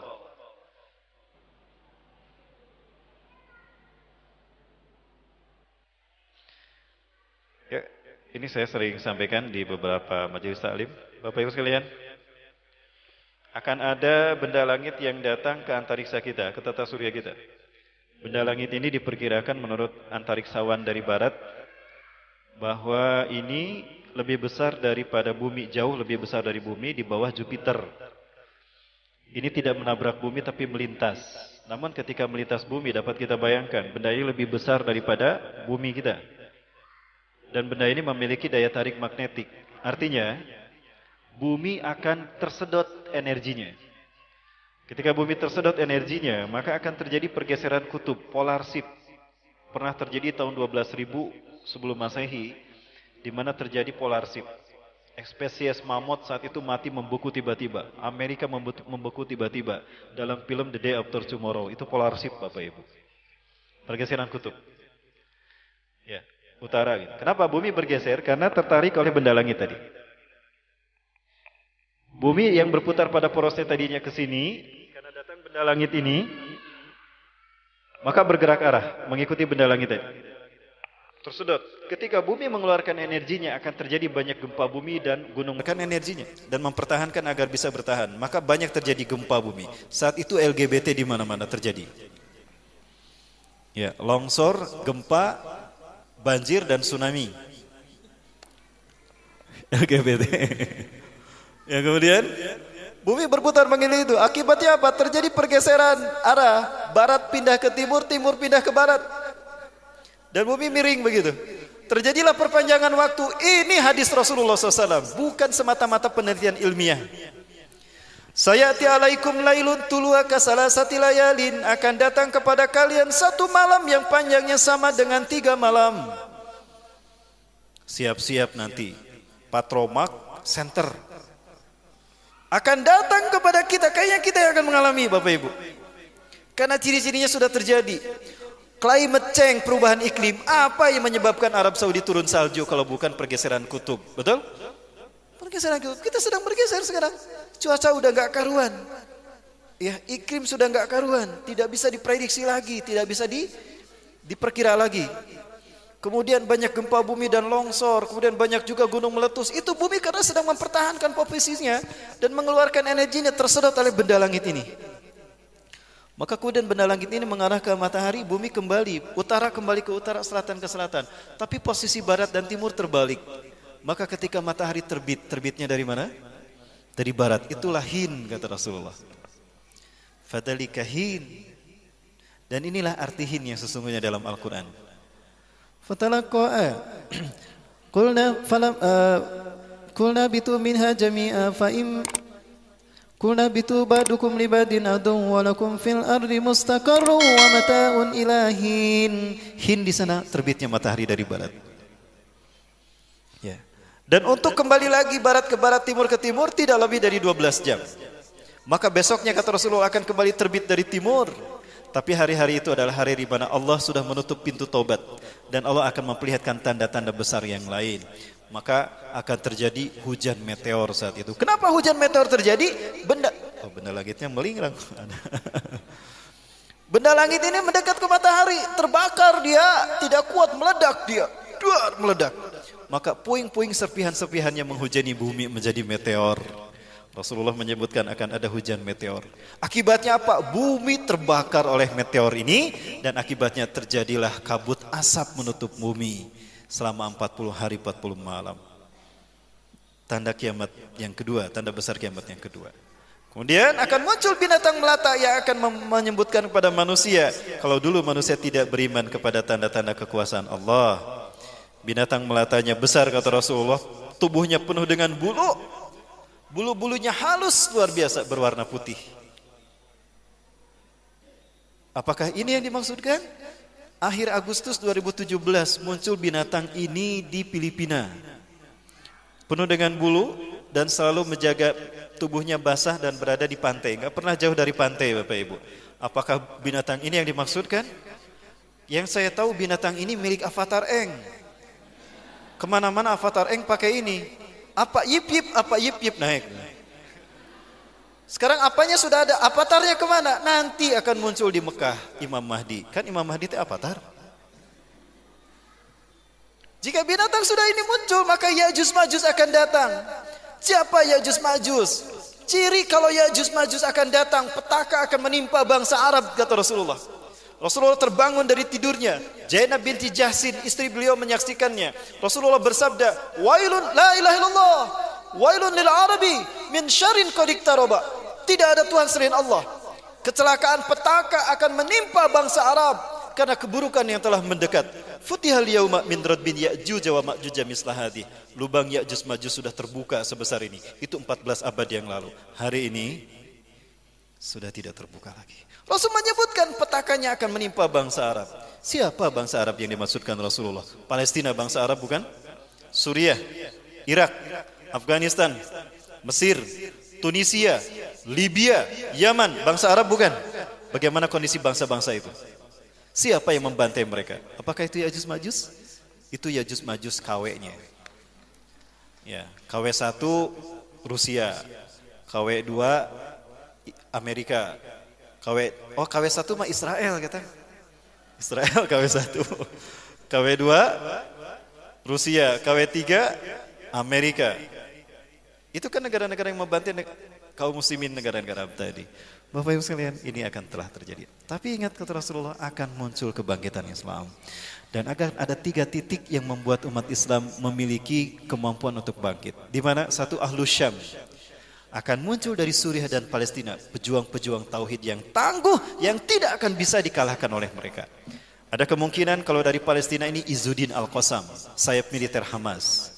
Dari Suriah ada kemungkinan bangkitnya Al-Qaeda Suriah, yang dulu disebut dengan Front Free Syrian Army FSA, Ahrarus Syam, Juyusul Islam, Juyusul Fatat, Jabhah Al-Nusrah akan bersatu di bawah satu panji Syam. Sekarang panji hitam sudah bergerak, sudah berkibar di Jazirah Gaza, di pantai Gaza, di Selat Gaza. Yang kedua, Ashabul Ratisud yang akan bergerak dari Khurasan. Sekarang pun sudah terlihat bagaimana kekuatan-kekuatan mereka. Dan yang ketiga, Taifah Mansurah.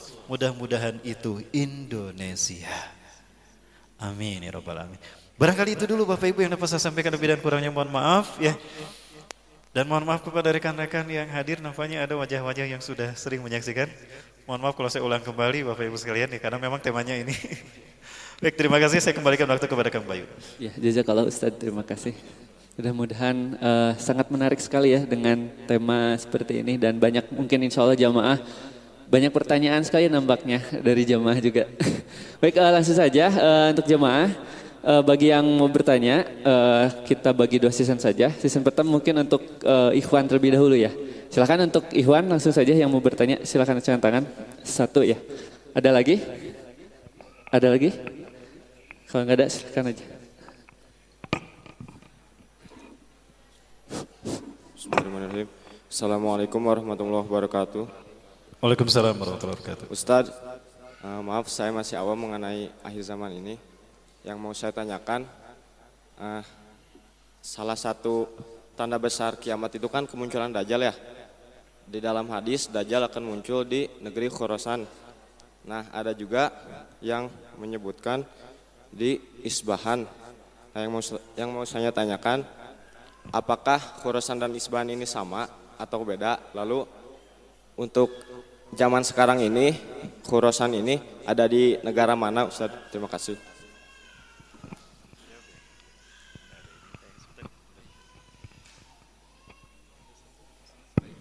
Ya, Ikhwan tadi barusan sudah. Nampaknya tadi untuk Ikhwan cukupkan 1 saja karena Ustadz juga berhubung langsung berangkat ya Ustadz ya. Dari Ahwat mungkin 1 lagi. Silahkan untuk Ahwat, ada yang bertanya. Oh, langsung aja. Ya.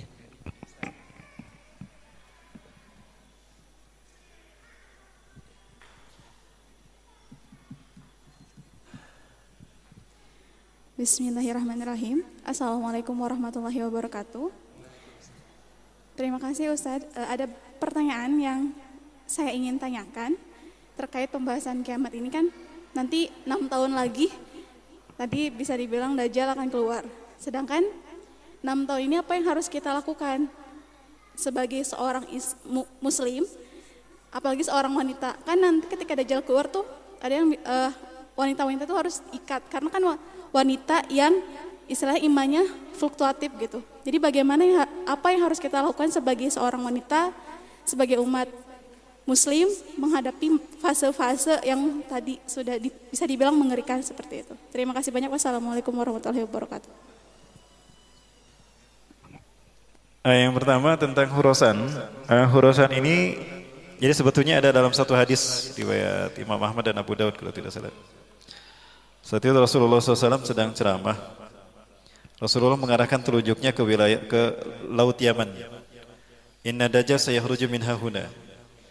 Itu satu ke laut Yaman. Dan ternyata memang ada satu pulau di laut Arab, di laut Yaman, yang diyakini oleh para ahli sejarah bahwa pulau itulah pulau di mana Dajjal dibesarkan sejak 5 tahun sampai 100 tahun. Rasulullah mengangkat telunjuknya ke sana dan dia juga akan muncul dari sana. Itu Rasulullah mengarahkan telunjuknya ke atas Turki, ke bawah Turki, di atas Suriah, ya, ke Laut Tengah.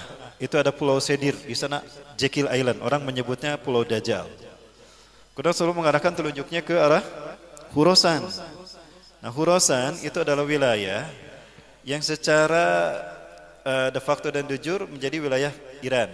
Tapi kalau dilihat dari ideologi itu mengasuh ke Pakistan, Afghanistan, ke Afghanistan. Jadi Khurasan ini tempat yang berbatasan antara Iran dengan Afghanistan. Dan Iran tidak jauh dari Khurasan ke arah utara itu ada Isbahan. Ada Isbahan. Ini ada tayangannya sebetulnya.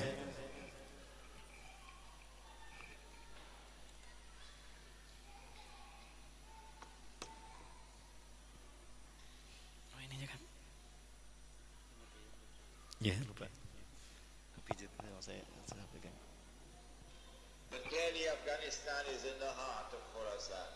The Prophet said, when you see the black flags coming from the direction of Khorasan, go and join that army. That army has already started its march. They know it. And that's why they demonize as a terrorist anyone who supports that army. We will fight till our last drop of blood. Ya, Bapak Ibu bisa melihat ada Khurasan, ya, Afghanistan. Nah, ini wilayah Khurasan. Rasul menyebutnya Khurasan itu ini. Jadi ini termasuknya ke Afghanistan sebetulnya. Dan ini Iran. Nah, di Iran ini ada yang namanya, ini Iran, ya, ada yang namanya Isfahan. Dan di Isfahan ini ternyata terdapat orang-orang Yahudi Askenazim, yaitu Yahudi yang dari Israel bergabung dengan orang-orang Khazaria yang juga menjadi keturunan dari Magog bin Yafis. Magog bin Yafis yang melahirkan Yajuj Majuj. Itu ada Khazar. Khazar sekarang sudah dihapus, namanya diganti dengan Kaspia. Kaspia ada dalam peta, ya. Nah, itu bergabung dengan Yahudi Ashkenazi membentuk Primasonry. Ya, itulah mereka. Jadi Afghanistan itulah Khurasan sebetulnya. Kalau dalam kacamata kita sebagai Muslim. Ya, namun Iran mengklaim kalau Khurasan masih bagian dari mereka. Itu salah sebetulnya. So you are in Afghanistan to crush the awakening. Don't you know the history of Afghanistan? It is the graveyard for all the superpowers.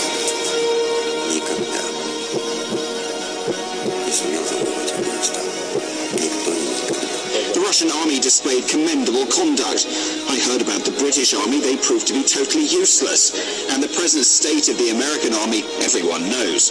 So who's gaining ground in this fight? They are.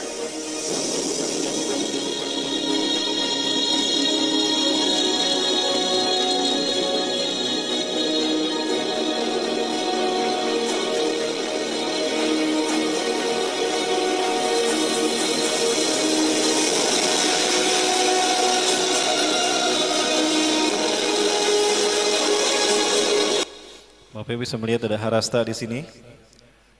Ciri kalau Dajjal sudah ada di tengah-tengah umat manusia, apabila kita mendengar harasta ini satu, dia tenggelam. Ya, harasta tenggelam. Akan ada gempa di 3 titik, Madinah, Mekah, dan Harasta. Harasta akan tenggelam, Madinah akan goncang 3 kali. Kalau Madinah goncang 3 kali, itu ciri Dajjal sudah ada di Madinah. Dan di saat itulah akan munculnya pemuda yang akan dibunuh oleh Dajjal. Sebaik-baik iman di muka bumi, itulah pemuda itu. Yang kedua akan terjadi gempa di antara Mekah Madinah yang akan menenggelamkan satu pasukan yang dikirim oleh Raja Syam. Rasul menyebutnya dari Raja Syam. Kemungkinan pasukan Basar Asad. Itu ciri Imam Mahdi sudah ada di Mekah. Karena pasukan ini membunuh Imam Mahdi. Dan Imam Mahdi akan muncul kalau terjadi perebutan kekuasaan di tanah Arab. Dan ini sudah terjadi dan munculnya salju tadi. Ini sudah terjadi kan. Nah, intinya Khurasan itu kan wilayah Afghanistan. Dan dari sinilah akan muncul para pembawa panji hitam. Gambarannya dua-duanya sudah terjadi, ya. Terjadinya perebutan kekuasaan di tanah Arab dan salju turun. Siap-siap saja kan. Kalau nanti muncul mau bergabung, ya, saya daftar ke Kang Bayu pertama kali bergabung dengan mereka. Nah ini Damaskus, tidak jauh dari Damaskus ini ada yang namanya Gutoh barang Allah. Nah Gutoh inilah wilayah yang menjadi tempat persembunyian kaum muslimin ya. Ya Gauta, sekarang namanya Gauta. Sebelah sini itu ada Gauta sebetulnya. Gauta ini adalah pusat pemerintahan umat Islam ketika Imam Mahdi muncul. Ketika Imam Mahdi sudah dibayat. Dan di saat itulah Dajjal akan berhadapan dengan mereka di Aleppo. Di atas Gauta itu Aleppo. Ya, di Aleppo itulah Dajjal bertemu dengan Nabi Isa. Nah pasukan dari Khurasan ini kemudian bergerak, bergabung dengan pasukan ahli Syam, Suriah dan Palestina kan. Nanti sholat berjamaah subuh di Aleppo. Ketika sholat subuh itulah Nabi Isa turun. Selesai sholat subuh itulah kemudian Dajjal muncul. Ya. Nah bertemu di Aleppo dengan Nabi Isa, lari ke Aleppo, ke pintu Lud, ke Israel. Pintu Lud ini ada 13 mil di sebelah timur Tel Aviv. Ya di pintu itulah nanti Dajjal akan dibunuh. Itu kan yang saya sampaikan yang saya tahu tentang Khurasan. Ya, dan dulu pernah ada Taliban. Taliban ini artinya mahasiswa. Tawalib. Kenapa disebut Taliban? Karena mereka inilah yang bersih dari kebohongan-kebohongan politik rejim-rejim sebelumnya. Mereka pun punya kekuatan sehingga mampu menghancurkan rejim-rejim yang berkuasa bentukan Rusia dan Amerika. Dan mereka inilah yang menerapkan syariat Islam di sana. Dipimpin oleh Mullah Umar, namun Mullah Umar syahid, diganti oleh Mullah Umar ini sebetulnya menggantikan Abdullah Azam. Tapi kemudian Mullah Umar syahid digantikan oleh Usamah bin Laden. Usamah bin Laden sakit ginjal, dirawat di Dubai, di rumah sakit Amerika, Dubai. Ya, aneh mencari Usamah ke Afghanistan padahal ada di Dubai ketika WTC terjadi. Nah, kemudian Usamah meninggal diganti oleh Aiman Az-Zawahiri tahun 2012. Nah, kemudian muncullah Umar al-Baghdadi dibaiat oleh ISIS, oleh Al-Qaeda, pecahan Al-Qaeda Irak. Maka jadilah ISI muncul. Bergabung dengan Suriah jadilah ISIS berbaiat kepada Abu Bakar al-Baghdadi.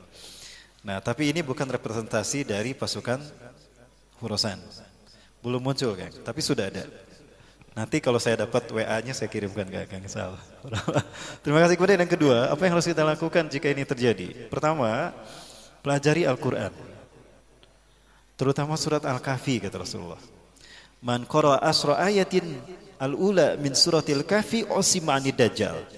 Siapa yang mengkaji, membaca, mengkaji, memahami, ya, kemudian diproyeksikan dengan kejadian sehari-hari surat Al-Kahfi 10 ayat pertama dan terakhir, maka akan terselamatkan dari fitnah dajjal, akan terlindung dari fitnah dajjal. Usimani dajjal. Bukan hanya dibaca dan diterjemahkan, bukan, tapi dikaji kemudian dilihat. Maksudnya apa tanda-tandanya? Kuatkan dengan hadis-hadis yang ada tentang Dajjal, Bapak Ibu. Nah, Dajjal ini, para sekalian, akan menebar petaka. Apa? Akan membuat manusia menyembahnya secara tidak sadar. Ya. Rasulullah menyatakan, Salatus sanawat syidadun qabla hurujad Dajjal. Akan ada 3 tahun sebelum kemunculan Dajjal yang tersulit bagi manusia. Nah, tadi 6 tahun dipotong jadi 3 tahun. 3 tahun sebelum kemunculan Dajjal akan ada 3 tahun tersulit di mana di dalamnya akan ada kekeringan dahsyat di muka bumi. Di tahun yang pertama dari 3 tahun tadi Allah perintahkan pada langit, ya'murullahu as-samaa'a yang antah bisa sulusa matriha. Allah perintahkan pada langit menahan sepertiga airnya, jangan kau turunkan hai langit, maka sepertiga hujan tidak turun selama setahun. Dan Allah perintahkan pada bumi menahan sepertiga tanamannya, sepertiga tanaman tidak tumbuh di muka bumi, maka gagal panen di mana-mana. Selama setahun itu. Di tahun yang kedua Allah perintahkan pada langit menahan 2/3 airnya. Bumi diperintahkan menahan 2/3 tanamannya. Maka kemarau makin meluas di seluruh dunia. Dan di tahun ketiga Allah perintahkan pada langit untuk menahan semua airnya. Maka tidak ada hujan selama setahun. Kemudian kata Rasulullah SAW, bumi pun diperintahkan untuk menahan tanamannya. Maka tidak ada satupun tanaman yang tumbuh selama setahun. Jangankan tumbuh, yang ada pun mati kering. Maka gagal panen di mana-mana. Barangkali ini yang melatar belakangi Bapak Presiden lewat Menteri Pertanian untuk memerintahkan agar diimpor beras dari luar negeri ke Indonesia untuk menghadapi 3 tahun kemarau panjang ini. Jadi yakin dengan hadis Rasul, luar biasa. Nggak tahu kajiannya Bapak Presiden di mana. Ya, mungkin pernah lihat YouTube saya, ceramah saya di YouTube. Baik para muslim pentingnya ini ada lebay, stres gitu. Nah kemudian Bapak sekalian, ya'ti dajjal kauman, maka dajjal akan mendatangi satu kaum, kata Rasulullah. Kaum tadi kekeringan luar biasa. Maka dajjal berkata kepada kaum tadi, ma tabaghuna min rabbikum, apa yang kalian cari dari Tuhan kalian? Nuridu an yanzilal ma'a minas sama' alaina, kami meminta agar Tuhanku menurunkan hujan dari langit kepada kami. Jika aku bisa melakukannya, kalian mau mengakui aku sebagai Tuhan? Intastati an tunazzilal ma'a minas sama' nasjudu laka rabbana. Jika engkau bisa menurunkan air dari langit, kami akan sujud menyembahmu sebagai Tuhan. Maka Dajjal mengangkat kedua tangannya. Kedua tangan diangkat, kata Dajjal, hei langit, awan dikumpulkan. Ketika awan berkumpul, lalu kata Dajjal, hei langit, hei awan, turunkan airmu. Maka turunlah air hujan deras luar biasa. Sujudlah kaum itu kepada Dajjal. Ini bisa jadi Dajjalnya muncul, atau bisa jadi mereka sujudnya ini, syukurnya ini bukan kepada Allah, tapi kepada dewa, ya, atau kepada Dewi Sri, ya, syukuran, sujud di mana? Di pantai, ya, sujud di sawah, ya, kepada, ya gitulah. Itu kan sudah ada ritual-ritualnya. Kemudian Dajjal akan datang pada satu kaum di mana kaum itu kelaparan, banyak yang mati karena kelaparan. Maka mereka meminta kepada Dajjal, jika engkau memang bisa memberi kami makanan, kami akan mengakui engkau sebagai Tuhan. Mana pundi-pundi makanan kalian?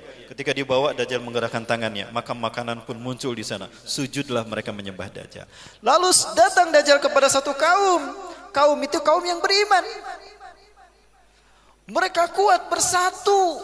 Nah ini berjamaah yang harus dilakukan umat Islam. Dajjal mendapati kekuatan mereka hebat karena mereka bersatu dalam satu sentral komando, berjamaah. Ini yang harus kita lakukan ketika Dajjal muncul. Dajjal tidak akan bisa mengurangi kita.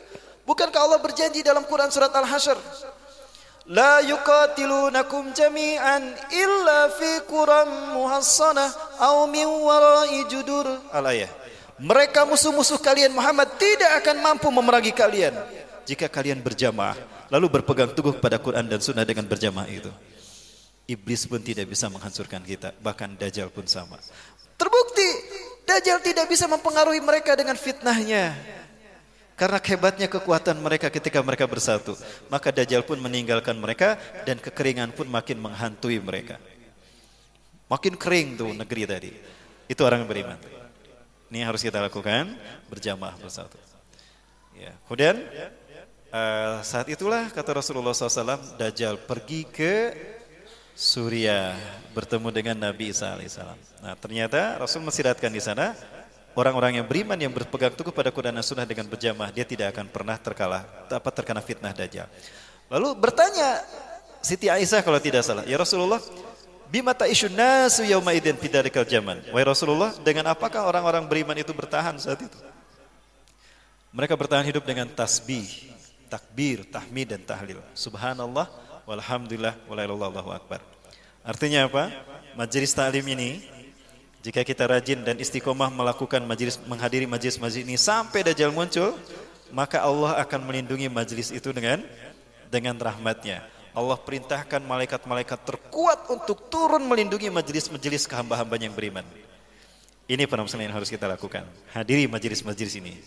Ya, yang mengingatkan kita kepada Allah Subhanahu wa taala, yang mengajak untuk menyatukan umat Islam, bukan memecah belah umat Islam, tapi menyatukan umat Islam. Nah, itu yang akan dilindungi oleh malaikat. Sehingga mereka merasa cukup dengan zikir-zikir mereka ketika fitnah Dajjal kekeringan itu terjadi.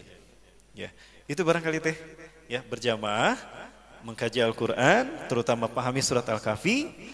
Kalau 10 ayat pertama itu untuk menerangkan fitnah Dajjal yang zaman dulu, 10 ayat terakhir menerangkan fitnah Dajjal zaman sekarang. Ya, di mana Dajjal mengaku Tuhan. Ya, itu barangkali teh. Ada yang lain sebetulnya yang disampaikan Rasulullah. Ya, setelah berjamaah itu apa? As-sam'i, dengar. Maksudnya kajian-kajian ini kita mendengar ayat-ayat Allah kan, mendengar hadis-hadis Rasulullah. Ketiga, taati kata Rasulullah. Wabitoah, taati semaksimal kemampuan kamu. Apa yang kamu dengar perintah Allah lakukan. Jika di saat itu kamu mengetahui ada larangan Allah, tinggalkan. sekuat kemampuan kalian. Ketiga, itu yang keempat, hijrah. Jika kamu ternyata sudah demikian masih diperangi, hijrah. Ya, artinya berkumpul dengan orang-orang yang soleh. Jangan berkumpul dengan orang-orang yang salah, karena di saat itu kita akan termakan oleh fitnah Dajjal. Karena Dajjal hanya bisa menguasai mereka yang lemah imannya, maka bergabung dengan orang-orang yang kuat imannya. Di mana bertemunya dengan orang-orang yang soleh kalau bukan di masjid kan, di majelis taklim. Dan yang kelima, itu pun kalian akan diserang, maka jihad fisabilillah. Kalau sekarang sebetulnya kita jihad sudah wajib sekarang, cuma belum ada komando aja untuk menseragamkan ya. Insya Allah tidak lama lagi mungkin komando itu muncul. Para sekalian, perjuangan kita membela Islam dimulai dari aksi bela Quran 411, aksi bela Islam 212, aksi bela ulama, dan juga aksi bela Palestina. Ini akan berhasil jika di 2018 dan 2019 ini kita berhasil. Maka dari itu jangan salah pilih. Pilihlah mereka yang siap untuk membantu kita, membukakan jalan bagi kita untuk menegakkan tauhid di negara ini. Betul? Nah, ini yang harus kita lakukan. Yang terdekat ya. Pilih mereka yang komitmen. Ya. Dilihat apanya Pak Ustadz? Dilihat orangnya, lihat partainya. Lihat partai yang komitmen kepada Islam. Lihat partai yang ikut mendukung 212. Partai mana? Jadi kampanye itu. Ada Ustadz dari MUI pesan, Ustadz sampaikan ya di majelis katanya. Ya, cuma 3 partai kan? Nah, itu aja lah yang kita pilih ya. Untuk Bandung ya kita tinggal melanjutkan aja lah sama Mang Oded ya. Untuk Jawa Barat ya kita dukung Pak Ustadz ya, Pak Ustadz Ahmad Saihu ya agar mendampingi Pak Ajat Sudrajat. Itu jadi kampanye itu. Untuk Presiden kemarin saya bertemu dengan sosok yang aktif di TNI dan beliau sudah meminta ngobrol banyak dengan Pak Gatot Nurmantio. Pak Gatot, banyak umat Islam yang berharap Anda memimpin Indonesia. Apa Anda akan menerimanya? Saya belum bisa menjawab. Nanti tunggu setelah bulan April. Karena jabatan beliau akan berakhir di bulan April secara resmi. Nah, setelah April itu kita lihat apa manuver beliau. Mudah-mudahan beliau bisa bersanding dengan Habib Rizik. Kalau Habib Rizik keberatan dan beliau berkeberatan, saya akan mengajak teman saya untuk maju. Artinya kita harus serahkan pada umat Islam. Baik, itu barangkali Bapak Ibu sekalian. Terima kasih, mohon maaf. Hadanallahu wa yakum mazmun wa minkum. Assalamualaikum warahmatullahi wabarakatuh. Waalaikumsalam.